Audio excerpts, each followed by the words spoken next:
இன்றைக்கி என்ன சண்டே சமையல் சொல்லி பார்க்கலாம் வாங்க. இன்றைக்கி சுட சுட சாதம் வடிச்சிருக்கேன். சாதம் ரொம்ப கம்மியாக வடிச்சிருக்காங்க. ஏன்னு பார்த்தீங்கன்னா இது பிரிஞ்சு செஞ்சேன் இல்லைங்களா, அது கொஞ்சம் கூடவே மேந்திருக்கு. இத்தனைக்கு 2 கப்பு தான் செஞ்சேன், ஆனால் மேந்திருக்குதுங்க. நெக்ஸ்ட் என்னென்னு பார்த்தீங்கன்னா சிக்கன் வாங்கி, அதுவும் நிறையலாம் வாங்கலைங்க, கொஞ்சமாக தான் வாங்கியிருக்கேன். வாங்கிட்டு அப்படியே தொக்கா வச்சாச்சு. நைட்டுக்கு டிஃபனு கூட யூஸ் பண்ணிக்கலாம். நம்ம தொக்கா இருந்தாலும் யூஸ் பண்ணிக்கலாம், குழம்பா இருந்தாலும் யூஸ் பண்ணிக்கலாம். தொக்கு வச்சுட்டேன். மட்டன் கொஞ்சம் வாங்கிட்டு அதாவது தேங்காயெலாம் அரைச்சி ஊற்றி குழம்பு வச்சுருக்கேன். அதாவது காலையில் டிஃபன் சாப்பிட்டுப்பாங்க, ஈவினிங் நைட்டுக்கு வேணாலும் செஞ்சு யூஸ் பண்ணிப்பாங்கன்ட்டு அதுவும் குழம்பா வச்சாச்சு. மஷ்ரூம் வாங்கி ஒரு 2-3 நாள் ஆயிடுச்சுங்களா, அது வந்து ரொம்ப சீக்கிரமாகவே செஞ்சிடணும். நம்ம எடுத்து வச்சு செய்யக்கூடாது, அது ஒரு மாதிரி ஆகிடும் இல்லைங்களா, மேலே ஃபங்கஸ் மாதிரி வந்துடும். அதனால் என்ன பண்ணிட்டேன், மஷ்ரூமையும் போட்டு கிரேவி பதமாக பண்ணிட்டேன். வச்சுப்பாங்க, இல்லைனா ஒரு பவுலில் போட்டு சாப்பிட்ருவாங்க. அதனால் தொக்கு மாதிரி வச்சிருக்கேன். காலையில் டிஃபனுக்கே யூஸ் பண்ணிக்கிற வைங்கம்மா அப்படின்னு சொல்லிட்டாங்க. செஞ்சாச்சு.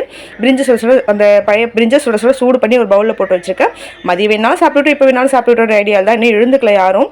சரி நம்ம செஞ்சு வச்சுருவோமே, சண்டே குயிக்காகவே வேலை முடிச்சுட்டு எல்லா வேலையும் க்ளீன் பண்ணி முடிச்சாச்சுங்க. கிச்சன் எல்லாமே முடிஞ்சு போச்சு. ரொம்ப குயிக்காக இந்த சண்டே தான் எனக்கு முடிஞ்சிருக்கு வேலை. நான் குயிக்காக தான் முடிப்பேன் எப்பயுமே வேலை, ஆனால் சண்டே எப்பயுமே நமக்கு டிலே ஆகும். இன்றைக்கி ரொம்பவே குயிக்காக முடிச்சாச்சு. நம்மளுக்கு வேலைலாம் முடிஞ்சு போச்சு. நீங்கள் யாரெல்லாம் சண்டே சமையல் முடிச்சுட்டு ரொம்ப ஃப்ரீயாக உட்காண்ட்ருக்கீங்க சொல்லி எனக்கு கமெண்ட் பண்ணுங்கள். நான் இன்றைக்கி ரொம்ப குயிக்காக முடிச்சுட்டு ரொம்பவே ஃப்ரீயாக உட்காண்ட்ருக்கேன். நாளைக்கு என்ன சமையல் என்ன சொல்லி நான் வீடியோ போடுறேன். என்னோடய வீடியோஸ் உங்களுக்கு பிடிச்சிருந்தா மறக்காமல் லைக் பண்ணிவிட்டு சப்ஸ்கிரைப் பண்ணிவிட்டு கமெண்ட் பண்ணிவிட்டு போங்க. தேங்க்யூ.